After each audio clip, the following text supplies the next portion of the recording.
We had only been in the neighborhood for 3 days when the knock came. It was early morning, barely 8 a.m., and I was still adjusting to small-town life after moving from the city. My wife, Deputy Sheriff Cassandra Blake, was out on duty. I shuffled to the door in my slippers, coffee in hand. There she stood. A perfectly polished woman with a clipboard, pearls, and the kind of smile that didn't quite reach her eyes. "Good morning," she chirped. "I'm Karen, head of the HOA. Welcome to Maplewood Ridge."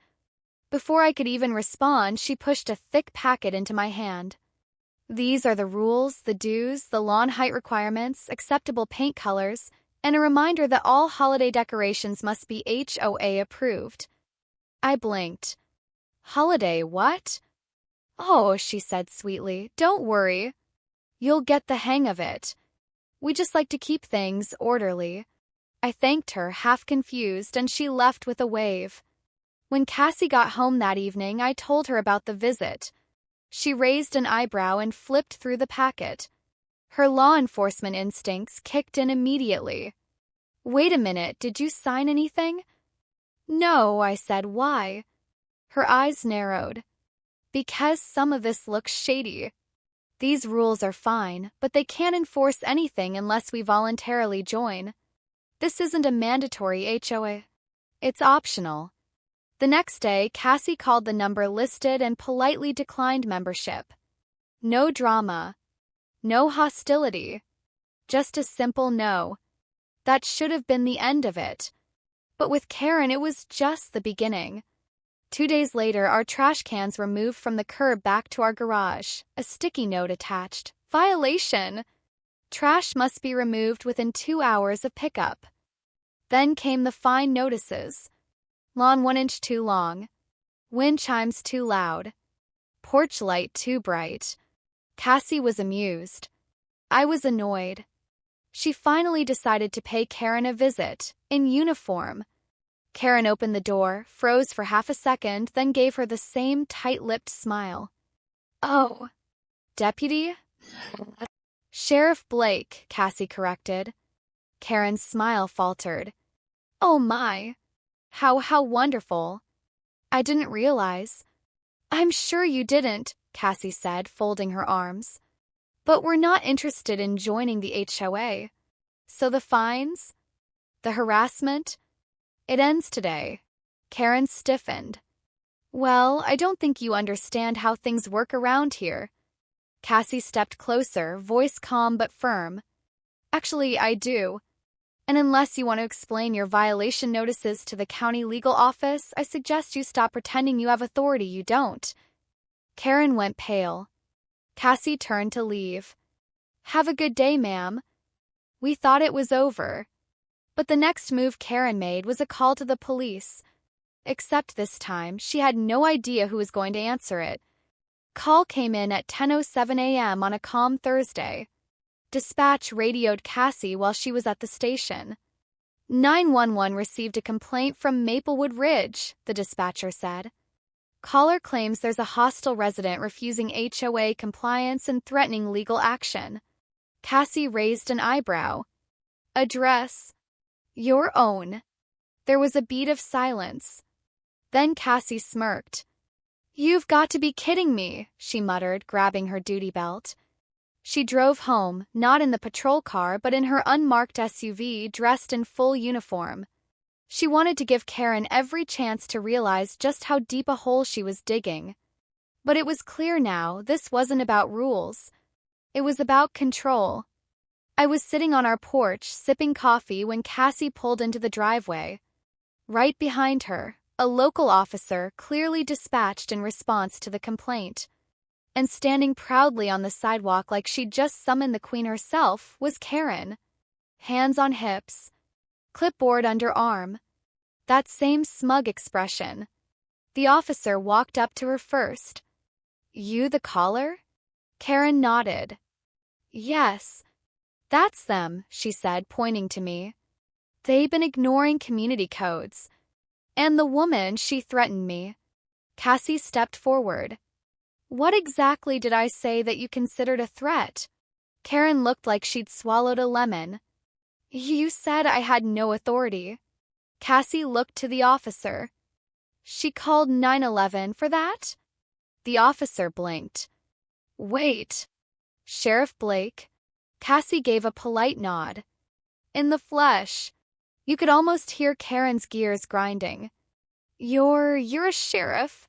Cassie turned fully toward her now. That's right. And I've been very patient. Karen's face twisted. Well, that's a conflict of interest, isn't it? You can't police your own neighborhood.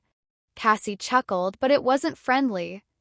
Ma'am, I wasn't on duty when I told you to stop pretending your HOA had legal power over non-members. But now you've escalated this by making a false report to 911. That's a serious offense. Karen's face flushed. You can't. Oh, but I can, Cassie said, stepping closer. You called the police because someone said no to your unofficial authority. That's abuse of emergency services. The officer looked increasingly uncomfortable. Sheriff, do you want to file a report? Cassie shook her head. Not yet. But let this serve as a warning. Karen sputtered. You're going to regret this. You don't know who I talk to. Cassie leaned in, voice low but deliberate. And you don't know who I report to. So go ahead. Call whoever you want. Karen stormed off, red-faced, into her house. The officer gave Cassie a small nod. I'll log it just in case this escalates. Cassie sighed. Oh, it will. And she was right. Because the next week, Karen brought in reinforcements. Sunday morning came with the quiet hum of sprinklers and the scent of fresh-cut grass. Peaceful. For a while. Then, 3 SUVs pulled up in front of our house, all within minutes of each other. Cassie was cleaning out the garage when she saw them arrive. I stood beside her, holding a box of winter coats when she gave me that look, the one that said, "Trouble incoming." The first person out was, of course, Karen, flanked by 2 men and 1 woman, all wearing pressed polo shirts with Maplewood Ridge HOA embroidered on the chest. They looked like they were heading into a country club meeting, not marching toward a so-called rebellion. Cassie leaned on the rake and waited. Karen stopped at the driveway, arms crossed. We've convened an emergency HOA board session. Cassie blinked. On a Sunday? We're here to discuss your ongoing refusal to comply with community standards, Karen announced, as though delivering a court ruling. Cassie tilted her head. I've already told you we're not members. The man beside Karen, a stiff, balding guy who looked like he ironed his jeans, cleared his throat. Ma'am, if you reside within Maplewood Ridge, then you are subject to HOA authority by proximity. Cassie raised an eyebrow. Is that your legal opinion? The man puffed up. I'm a financial consultant. So, no law degree? He hesitated. Well, no. Cassie smiled. Then let me help you out. This development offers voluntary HOA membership. We didn't sign anything. We didn't agree to anything. You have no legal authority here. The woman in the back tried to soften the tone. Look, we just want a neighborhood that's safe and cohesive. It starts with cooperation. Cassie crossed her arms. And calling the police on your neighbor is your idea of cooperation? Karen cut in. You've been rude, dismissive, and threatening. That's not the kind of energy we want here. Cassie looked around. Couple neighbors were peeking from behind curtains. One even stepped outside, a man walking his dog, pretending not to listen but slowing his pace as he passed. Cassie turned back. You mean the energy where people mind their own business and don't weaponize clipboards? Karen flushed again. This isn't over. Cassie gave a polite smile. You're right. It's just getting started. They left, storming off in coordinated disapproval. Later that evening, our mailbox had a flyer stuffed in it. Special HOA vote, mandatory membership proposal. Cassie stared at it for a long second, then let out a soft laugh. Oh, they really won't play games. I asked, "What are you going to do?" She folded the flyer carefully, set it on the kitchen counter, and replied, "Attend the vote." "But not as a neighbor." I blinked. "As what then?" Cassie smiled coldly. "As the sheriff enforcing property rights."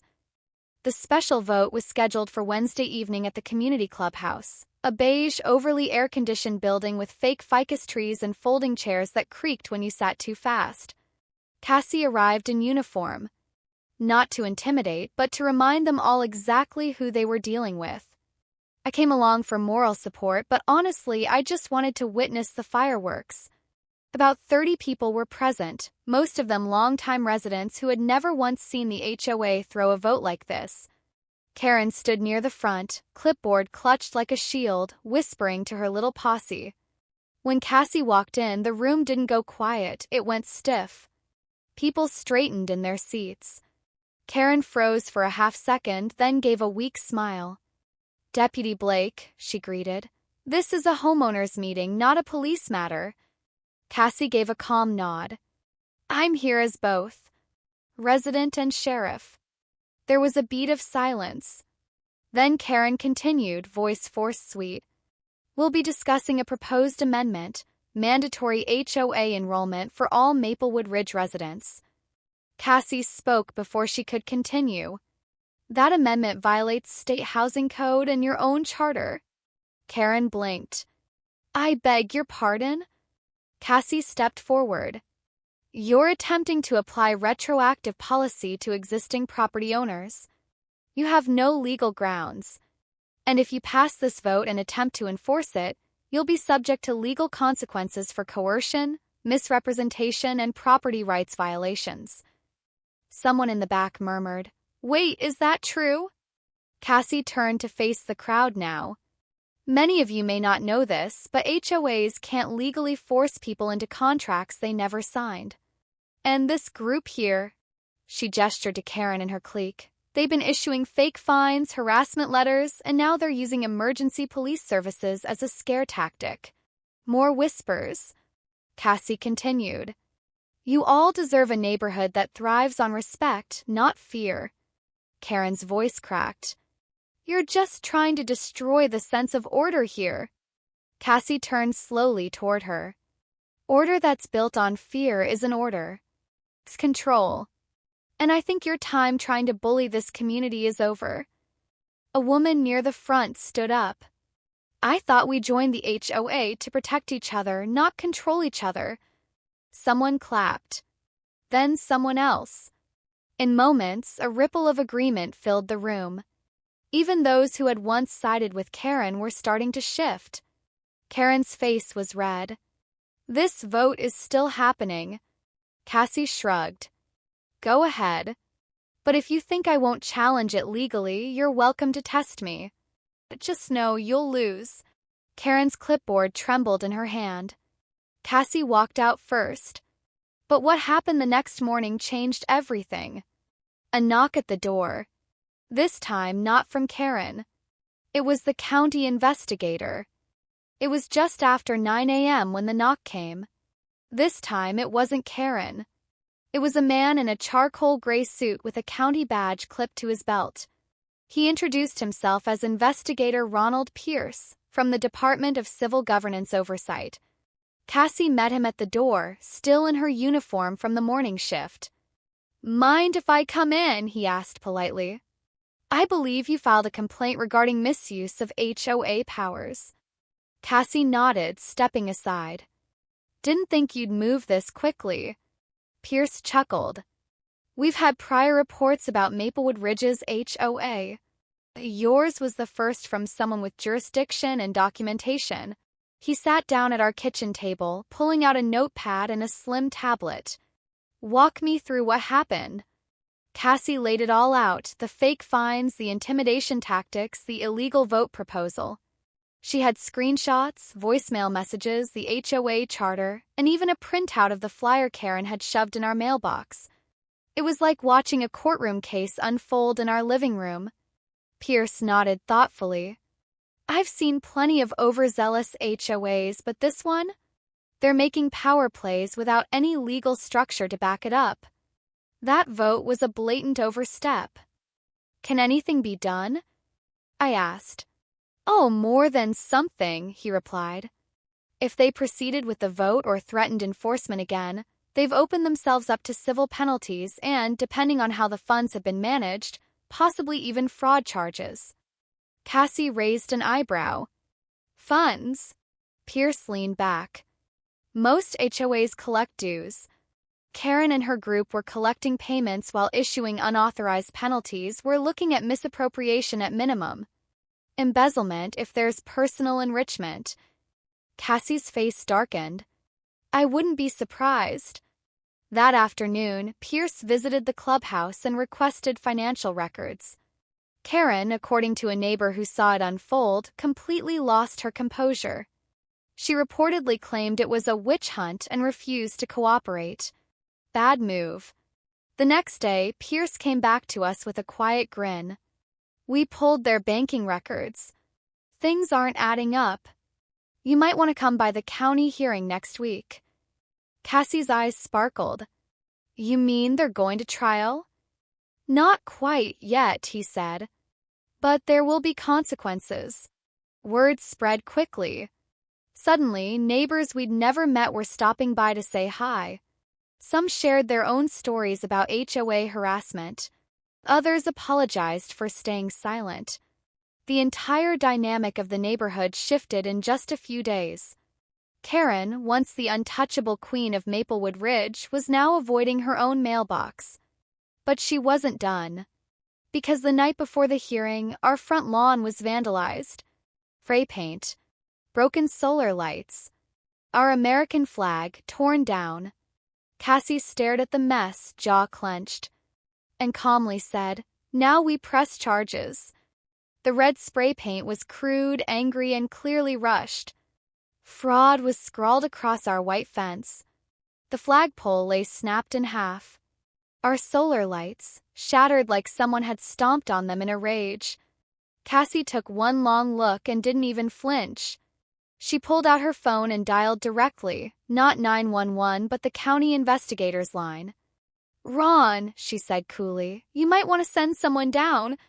We've got new evidence. Within the hour, a forensics team arrived. Neighbors watched from windows and porches, pretending to garden or walk their dogs as officers placed evidence markers and took photos. Crime scene tape made a dramatic statement all on its own.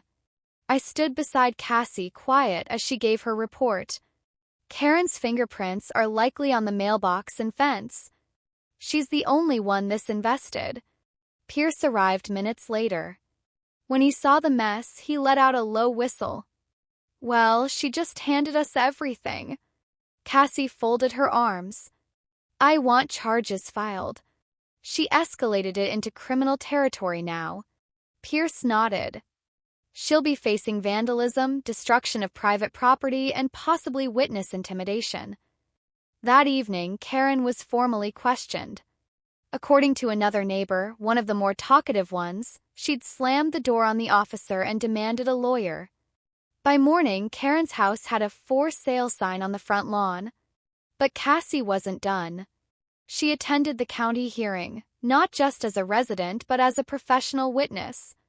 It was held at the local municipal building where HOA board members from across the district had gathered. Cassie was the keynote speaker that day, invited by Pierce himself. Her presentation was precise, factual, and deeply compelling. She outlined every abuse of power, backed by documents, timestamps, and audio recordings. Then she closed with this. HOAs were created to protect communities, not weaponize them. What happened in Maplewood Ridge should serve as a warning. If you pretend to hold authority you don't have, eventually someone will hold you accountable. The room erupted in quiet applause. Karen didn't even show. Her absence was noted. And the county board voted unanimously to suspend Maplewood Ridge's HOA charter pending financial audit and restructuring. It was over. Cassie and I returned home that afternoon to a small surprise. Handwritten cards from neighbors we'd barely met. One said, "Thank you for standing up."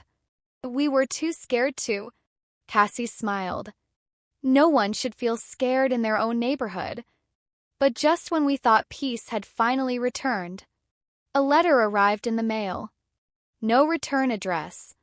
Just our names and a note inside that read, "You may have one this time, but we have friends on the zoning board." Cassie stared at it, then slowly smiled. Oh, good. I love zoning laws. The letter was meant to rattle us. Instead, it lit a spark. Cassie held it like a puzzle piece. "Friends on the zoning board?" she said aloud, flipping it over. "Let's see how friendly they are once we ask for public records."